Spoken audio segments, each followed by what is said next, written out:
Hi guys, it's been a while, like over a month at this point, I think. Sorry. I just haven't had a lot of time recently. We're past the midway point, so I only have about 40 days left here and kind of sad. I also have had trouble, getting the motivation to actually do a video, partially because I've been so busy and partially because I just didn't feel like it. Anyway, but since we're here now, I'll just talk about, I think the 5 places I've been since my last video. Not too much in depth, especially since one of them was back in, January. Lincoln, first of all, was our first British Studies field trip.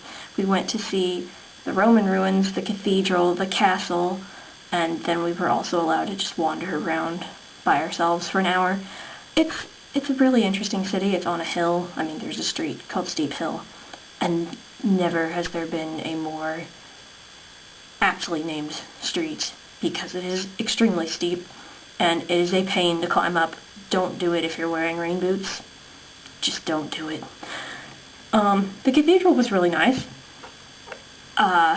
We were on a rotation, and I thought it was miserable because I had the Roman walk first, which was we were walking around, and it was really cold and it was really windy, but it was not rainy like it was with the last group. I was in the cathedral in the last rotation, so lucky me. And the castle was I mean, everything was basically closed off except for the wall, and it was drizzling by then, so we went up to the wall, walked around it, and left. Went to a tea shop, had some tea. It was very good tea. I recommend going to a tea shop in Britain because it's really, why would you not go to a tea shop in Britain? Also, Bath. I have a list here. Also, Bath. Bath was fun. The one problem we had with Bath is that the hostel that we had, because it was so far away from the city, it was nice and quiet, and you didn't get, street noise constantly keeping you up at night. Although it did kind of storm the first night we were there, and our window wouldn't stay closed, because it was, French doors. So we tried to close them the first night, but they blew open during the night. So that was a little The other problem was that we didn't know. We knew which bus to get on to go to and from the hostel, but we didn't check to find out where to get back on the bus. I mean, practical experience would tell you just go to the bus station, but we didn't think of that. And so we ended up walking up Bathwick Hill, and if you've ever been to Bath, then you know how long that hill is. Yeah, not quite as steep as Steep Hill, but considerably longer. And let's see, what did I do in Bath? We went to the Abbey, we went to the baths. I mean, when in Bath, you should definitely go to the Roman baths. That is kind of the point, I think. Let's see. Oh, so Friday, when we got there, we went to the baths as a group, and then after that we went to the hostel, and then we were basically on our own for the rest of the trip. On Saturday, we went to the Jane Austen Center. This is me and Emily. Emily and I went to the Jane Austen Center, had tea there, lunch. It was really nice. We dressed up in Regency clothing. I think there are pictures on Facebook, so if you've seen them, then that's what that's from.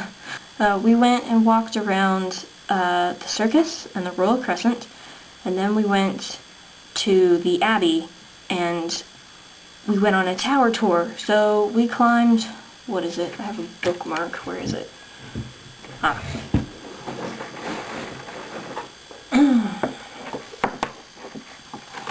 They gave us this at the end, souvenir. I've climbed up the 212 steps of the Bath Abbey Tower, and down again. Yeah. So, Bath. We also ate at Nando's, because Nando's. And then the day after that we went to Stonehenge and Salisbury. and it didn't actually have a lot of time in Salisbury. It would have been nice if they would have given us a couple of hours, but we really only stopped there to eat lunch, and then it was like, and run to the cathedral if you have time. So we ate lunch at Costa. They didn't give us a map or anything either, which was part of what made it difficult. They just said, we're dropping you off here, come back here, be back here by 2:30. It's like 12 now. Oh, okay. Or wait. No, it was 1. It was 1. So we ran to Salisbury Cathedral, and the only thing I really got to do there was use the bathroom. Let's see. What came after Bath? Edinburgh. That was a couple weeks later. We went to Scotland. It was kind of funny because we watched How to Train Your Dragon on the way there, and if you've ever been on the roads, they're really windy. They're going and up and down and yeah, like that. And at the particular part in the movie was the part where he's like trying to fly with Toothless for the first time, and there's that whole test drive segment. It was pretty funny, actually. But let's see, we didn't actually get all the way up to Arthur's Seat, although we did try to go up there, but we took the wrong path because there's a bicycle path, but there's also a footpath, and the footpath was closed because mud. And there was a part that goes off the bike path that you could use to walk up, but we didn't take that trail. We just kept going on the bike path because we didn't really know what we were doing. But it got some really good views. There was a rainbow that would not go away at all. I mean, we'd just look back every couple of minutes and it would still be there. Like, I've never seen such a persistent rainbow. I don't know, is this a common occurrence? Normally the ones I see are gone within 10 minutes. Okay. After that, Emily and I went to the Writers' Museum and I bought this. Lots of Scottish folk tales. There's some really interesting ones in here, and then there's one that involves a talking cow. Like, I don't know, a giant steals some kid's cow, and he's just like, oh, cow, what am I gonna do? And she starts talking to him, and you're just like, well, you didn't mention it was a magic cow. Like, that's kind of important information, I think. Like, maybe it's just me. There's also one about a selkie, which I know I've heard before. So, yeah, the mermaid. The mermaid was weird. It almost had absolutely nothing to do with the mermaid. Anyway, yeah, and the Writers' Museum was really interesting. Got to see a lot of stuff. We went to Edinburgh Castle after that, and kind of stood, well, first we stood in line for an hour to get tickets, and then we wandered around. We went on a tour, which was good. I recommend going on the tour. The tours are free. I mean, you know, after you've paid to get in. We were there for the 1 o'clock gun that's fired almost every day of the year. The tour guide actually told us, like, go to this particular area because this is where you're going to be able to see it the best. And of course, you go there and you're waiting there for like half an hour, and more and more people are coming, and you're like getting trapped against the railing looking over this area, because we saw the gun when we got there. And then this guy comes out or whatever, and he like preps the gun, and you're like, okay, it's about to happen. But then he just stands there, and stands there, and stands there. And just about the time where you're starting to like forget why you're there, it goes off. You're just, yeah. So there was that. So Edinburgh was good. Not the most interesting trip. Maybe if I had more time, I don't know. There wasn't a whole lot, well, I could have gone to the museums, I guess, but there wasn't a whole lot else that I wanted to do there. But the Royal Mile was nice. And I just like the way everything looks because the buildings are so old. Haworth, Bronte country, fun stuff. We went and walked 7 miles across the moors to get to Top Withings, which is the, supposedly, the inspiration for Wuthering Heights. I mean, it is a ruin of a farmhouse. It's just up there. Just sitting there. Yeah. So it took us about an hour to get there, I think. well, no, I mean, it took us about 2 hours on the bus. We left at 7:30, got to the moors around 10. They just kind of dropped us off on the side of the road and was like, here's the path. And so we took the path, and we were wandering around for about an hour, hour and a half maybe, got to Top Withings, sat down, ate lunch, and then we packed up and went all the way back past where the bus dropped us off to Haworth, and then we went to the Bronte Parsonage Museum. And ironically, the only time it rained was when we were inside. While we were at the Parsonage Museum, I bought this, because I've never read anything by Anne Bronte, and it was only £2.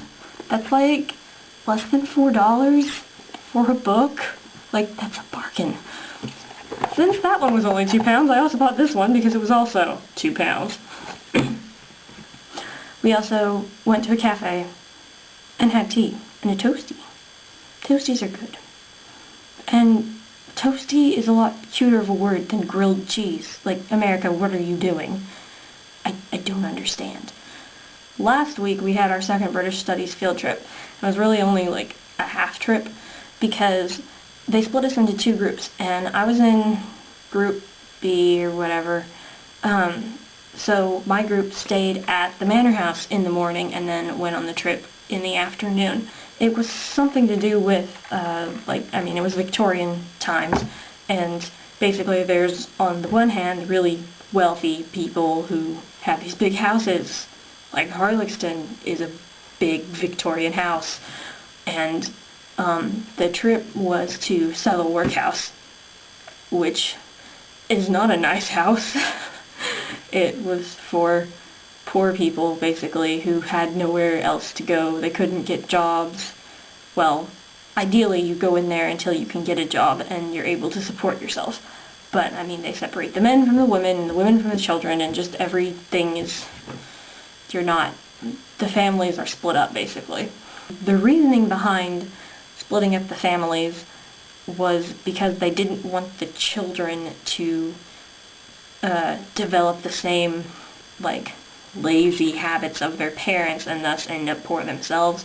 Because really, the whole point of coming into a workhouse is, once you leave, you shouldn't be coming back. Like, you should have learned to be productive and learn how to manage your money and be able to take care of yourself. So we don't have to keep providing you with a bed and clothing and food. But it was just kind of miserable. So that was Southall. Southall. Such a weird word. My next trip is Stratford. Next week we have our Shakespeare field trip. We're going to see Henry IV, Part 1. Yes, we're going to see Henry IV, Part 1. And, Stratford in general. The week after that is our second long weekend, and Emily and I are going to Portsmouth. So that should be a lot of fun. Hopefully, since it's finally spring-ish, the weather will be decent and not cold, because I'm pretty sick of cold weather at this point. Although I know it's not half as bad as it is back home, by the sound of things. So, don't freeze. I will try to get this video up as soon as possible, and I'm really sorry it took so long. Oh, also, I got these earrings in Scotland. I don't know if you can really see them. They're hearts, but it's also like the infinity knot. I thought they were cute. Anyway, alright. Yeah, bye!